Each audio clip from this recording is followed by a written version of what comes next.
Well, welcome to another time here with Guerrilla Discipleship. I get to be your host. My name's Kevin Baker, and I have got a great time to introduce you, a great time for you, and I want to introduce you to Josh Plant.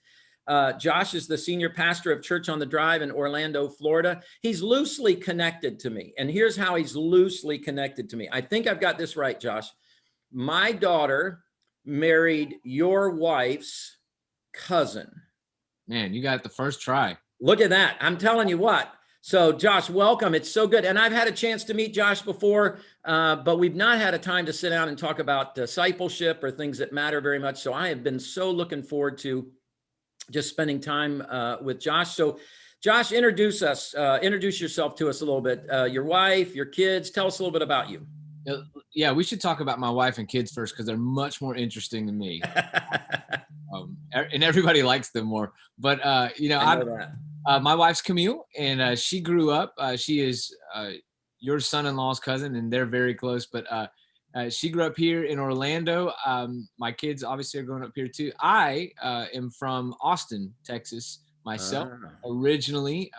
Back before it was cool to live there, it was a great place to grow up, and then it exploded about the time I hit 18, 19, with all sorts of growth, and so things have changed a lot. And so, anyways, I graduated from high school, went on to college at Mary Hardin Baylor, about 45 minutes an hour up the road, and then went a little further north up to Baylor for seminary. After Baylor, towards the end of seminary at Baylor, I came here to this church to do an internship and a kind of a supervised practicum thing.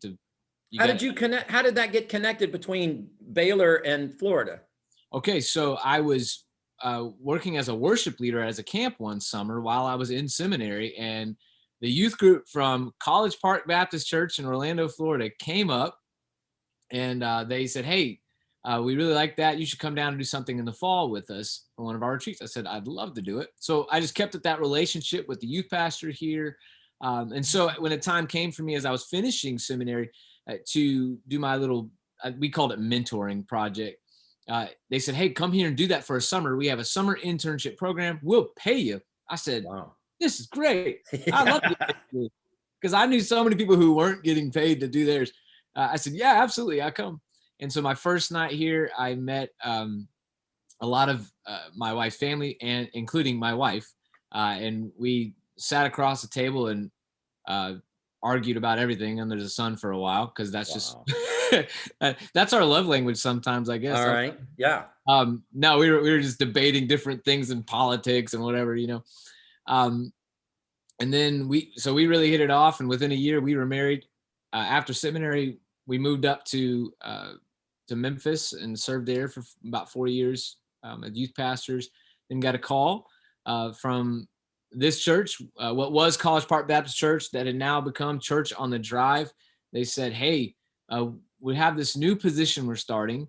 It is an associate pastor position. Would you be interested? And I said, no, I don't want to do that at all. Because like 10% of this church is my wife's family, at this time. Yeah, exactly. So many of them were here, and I thought, that's just going to be miserable. No way. Right. They're great people, but trying to do that is sometimes difficult when you're working with them, So we kept praying about it, and I couldn't shake it, and finally said, yeah, we'll come and do that if you want us to. Felt real good about it, and got down here, and a lot of my job was to oversee all of the education of our church. Wow. And I had the responsibility for our youth ministries, so all of our middle school and high school, and I was directly involved with that, and that's been a lot of fun. And then September of 2020, I took over as pastor here at the church after our previous pastor retired. Wow! In the middle of a pandemic. Yeah. Hey, there you go. I was already here. It was fine. Yeah. Why did they, just out of curiosity, why did they change their name from College Park to Church on the Drive? Yeah, so there's a couple things there. The College Park, the Baptist name around here, when somebody hears Baptist in Orlando, unfortunately, a lot of times it's associated with Westboro Baptist, right? Or churches that are mean and hurtful and so they said, look, we're not going to have a chance to reach people if the first thing they hear is something they think is going to be judgmental and harsh. Right. Yeah. So they said, we'll change the name. And so right here in our little section of Orlando, we're kind of a small town within a big town, College Park. Yeah. It's a little neighborhood. And so they'll close down this main drive right through our neighborhood. If you can imagine a small town that has a main drive, it's like that. It's called Edgewater Drive. And they'll do things and they'll call it Jazz on the Drive, Holiday on the Drive, whatever. So they decided to call it Church on the Drive. Yeah. So was that was before you? Yes, that was before me. So you didn't have to wade through, because changing a church's name is not an easy thing to do. No. Oh no. This was College Park Baptist while my grandfather was alive. It's going to be college. Yeah, those are, church people can be fun sometimes. Oh yeah. I mean, it's a 93-year-old church. So yeah, there's definitely some heat coming from people who are changing the name. Were you even on staff when that happened? Oh, no. Okay. All good stuff. Yeah. I missed all of it. And did you have any sense that you might become the senior pastor when you came? Absolutely. Yeah. I felt that call. Wow. And I really felt like that was what was ultimately going to happen. Wow. That's awesome. That's awesome. Well, Guerrilla Discipleship is all about engaging the church in new conversations around discipleship, seeing the whole idea of discipleship in new ways. As a matter of fact, I was on a call with David Watson 2 days ago. I don't know if you know David Watson. He wrote the book called Courageous Discipleship. And he was working over in India. He's been a part of movements, disciple-making movements, for over 30 years. And just great man, great story. But here's what he said. And this was the opening of the conversation. He said, one of the reasons discipleship is struggling in the U.S. and in churches in the U.S. is because churches have built in and taught people to be disobedient. Wow. Okay, that's a strong start to a conversation. And here's what he said. He said, in the church in the West, by and large, this is what we ask people to do. We say, if you want to be a good Christian, come to church, give some money, be kind, try not to ruffle any feathers, and get involved when you have time. And I thought, yeah, I mean, by and large, we those of us who are in leadership, we do want more than that from people, but there is a sense in which that is what we ask people to do. And then he said this, he said, you could do all of that for your whole life and never obey one of Jesus's commands. Wow. Wow. So the whole idea here is that I think he's right. I think there's something that we've been missing. So we've tried to engage a conversation around what would discipleship look like in the church today that would change the culture. We all, I think, look, no matter what perspective you're looking at, the culture, we're hurting. We've got division in our culture. We've got racial animosity. We just got a lot of hurt things happening. And what we see happening in the church, I don't know what's happening in Florida. You guys are still in the Bible Belt here in the Northeast. I'm outside of DC. But we see trends all across America that young people are leaving the church. As you even said about changing the name of Church on the Drive, that, man, if you've got Baptist in your name, it tends to be like a suspicion. Maybe you're like those hateful Westboro Baptist people. So the reality is institutional church has gotten kind of a bad rap. People are suspicious of it, whereas there was a day when people would have been flocking to your church because it had the name Baptist in it. Like, I've been looking for a good Baptist church. Right. That's still why some people would say, we got to tell everybody we are Baptist, because right. When I moved here 40 years ago, the first thing I did was look for a Baptist church. And you go, did you hear what you said? Yeah. 40 years ago. Right, exactly.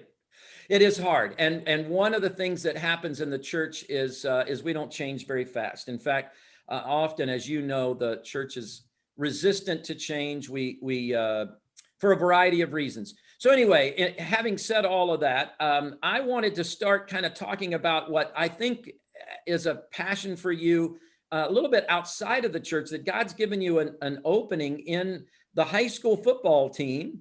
And God is just doing amazing things in the local high school football team through you. Could you just tell us a little bit about that?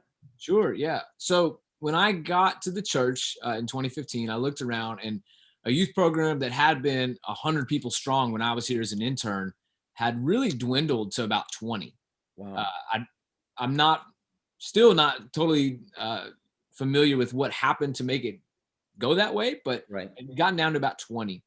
And so I started working with them, and I started projecting out as leaders do. You start looking out, going, okay, once this class graduates, then I got this many coming up. What's this going to be like? Also, who are we bringing in?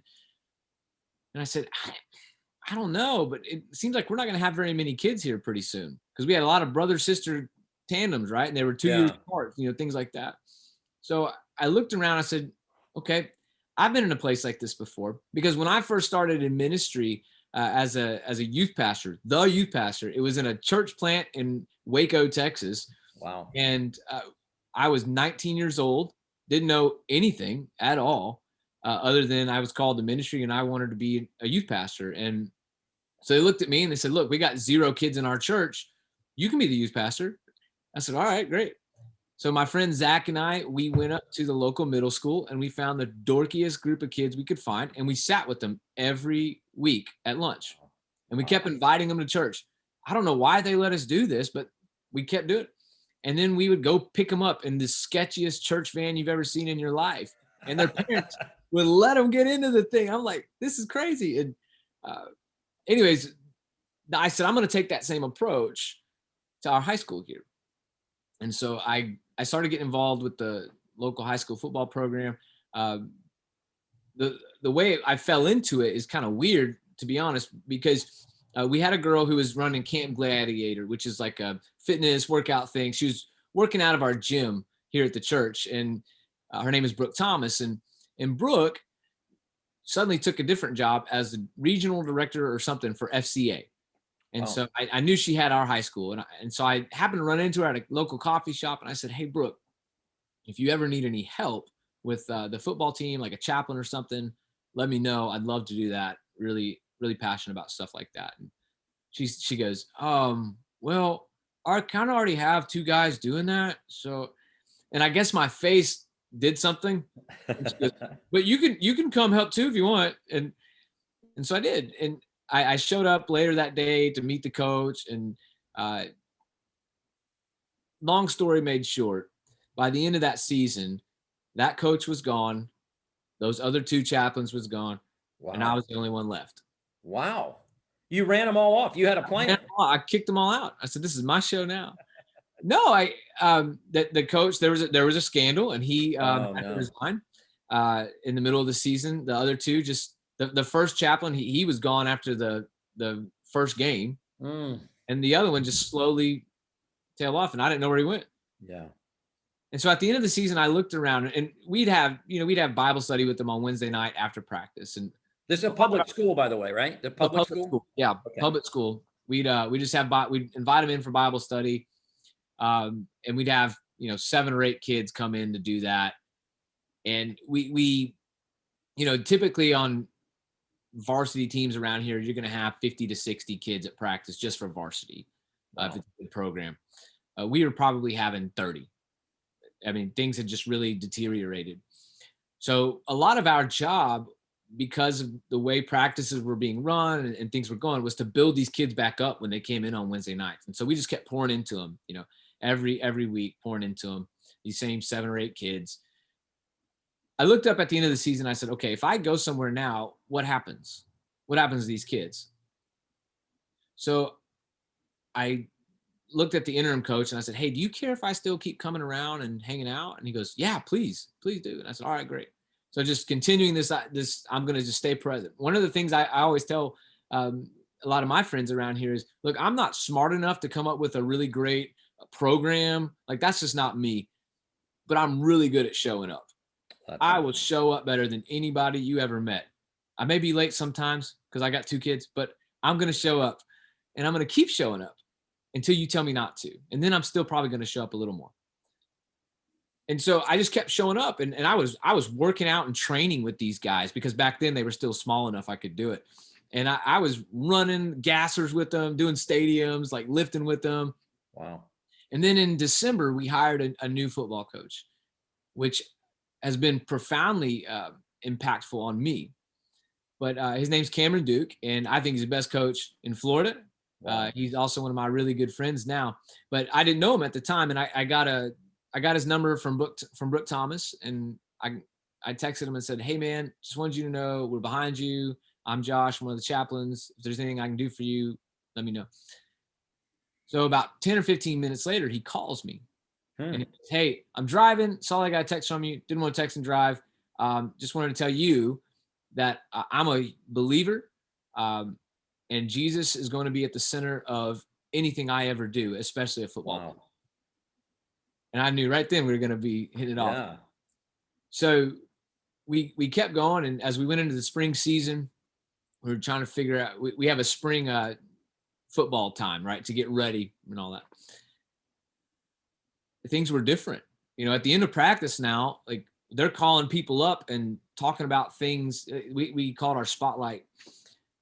And so one kid will be nominated on Monday. And so the next day, on Tuesday, his job is to nominate somebody else and call out specific character traits in them that have nothing to do with football that they find admirable. Wow. And so it'll be like, you helped me with my homework when I was failing that class. And then somebody else, one of the kids who's sitting down, will raise their hand. You always give me a ride home. Somebody else, you're always a great person to talk to. Somebody else, you're really funny. And you start noticing this is really going to be different. Yeah. So the fall rolled around and we start having the Wednesday night stuff. And I was noticing we weren't having a lot of kids. And I said, I'm going to take it back old school youth ministry. I'm going to start buying a bunch of pizza and see what happens. So I started buying a bunch of pizza. And I'd have 50 kids in there. Wow. We'd have 7 or 8. We'd look up and I got 50 guys in there, and the rule was you get 2 slices and, can't grit some and leave, all that. But I also found out a lot of them, they didn't have anything to eat at home. Wow. So their meals were at school. So hold on a minute, Josh, can I ask you a question? I've been actually visited your church. That's a pretty affluent area, isn't it? Well, this school pools from 3 primary areas. One is College Park, and it's the kind of a upper middle class area. But then it pools from 2 areas that are not. Wow. One's called Rosemont, one's called Eatonville. And there are a lot of kids who live in those areas who come from single parent homes or who live with their grandmothers, and there may be 3 or 4 generations in the home. And they don't have hardly anything. Wow. And so I can off the top of my head remember 3 or 4 instances of a kid coming up and saying, "Pastor Josh, can I take the leftover pizza? We don't have anything to eat tonight at my house, and I know my brothers and sisters could use it." Wow. Oh my gosh, Josh, that's amazing. All right. Sorry. That just shocked me because my sense of where you're at there in Orlando is not well, as you said, it's a middle to upper class neighborhood, but I didn't realize that that's not uncommon in the US, right? We have a bubble neighborhood and that's got some other neighborhoods kind of close by that are really hurting, but awesome. So, okay. So you're getting pizza in for these guys, which is of course attractive to any football playing guy or Right. even pastors. Yeah. I had to start laying off. I was gaining inches on the waistline. You guys go ahead and eat it. Yeah. Right. Yeah. And so we're diving in. I'm not shying away from stuff. We're doing big stuff. It's totally optional. We'll tell them about it, and we'll remind them. Totally optional stuff. And we start seeing some of them responding, and we took them to this FCA team camp where they're playing football against other kids from other schools. Right. Like, entire teams are coming and using this as a warm up to the season. But then they're also going to worship services and hearing the speaker who was a college, sometimes even an NFL player, talk Wow. about how worthless the pursuit of money and women and fame and all that is compared to trying to know Jesus, right? And they'll say, "Look, it was crazy to watch their eyes open at this." They said, "What do you mean?" And so we start seeing some life change happen in a bunch of these kids. Well, fast forward, we're bringing them into church. We're going and we're picking them up. Our we've got about 20 to 25 of those guys coming on Sunday nights to our youth group here. The people of our church have just fallen in love with them. Wow. That take them home half the time and go and get them. And in 2019, we took a leadership trip. So about 15 of these guys took a leadership trip to Guatemala. Who's on that trip? Just you and them? So these about 15 players, and then the head coach, offensive coordinator, and then two parents and one of the deans at the school. Wow. Went on the trip, and they got to go and see like real poverty, how people lived. They got to really go and see it. One of my favorite quotes from that was old Tommy Hill. He's playing at Arizona State now. You can look for him. But he came from a pretty rough background, and we walked out of one of the houses, and he put his arm around my shoulder and he said, "Man, Pastor Josh, I thought I was from the hood. I got it way better than these people." Wow. That's amazing. And for them to see that, to see real poverty and see the happiness and joy that these people still had, it just changed it. And then to say the reason we're doing this, the reason there's an organization is because of the love of Jesus. Yeah. Kind of pursues these people, right? That changed for a lot of them. They said, "Oh, this is what church can be. This is what following Jesus can be." And so what's happening in the lives of those players? Are some of those players now beginning to be disciples of Jesus, followers of Jesus themselves, or are they just, how is that working out in the team or in individual players' lives? You'll never believe this, but in the last 2 months, I think we've baptized 8 of them. Wow. 8 of them. And then there was another one he's playing football up in Iowa, and he texted me on a Sunday morning not too long ago, maybe 3 or 4 weeks ago, and said, "Hey, Pastor Josh, just wanted you to know I'm getting baptized today. And I wanted to say thank you for that playing." Is so amazing. Wow. And I about lost it right before church, because he was a tough case. I'm not gonna lie to you. Yeah. He was tough. But to watch these guys, and they came to me, I tried to talk them out of getting baptized, because it's a big deal. And right. And I said, "Look, when you do this, you're planting your foot in the ground, and you're saying, I'm going this way from now on, no matter what. Are you ready to do that?" "Yes, sir." Wow. Josh, that's an amazing story.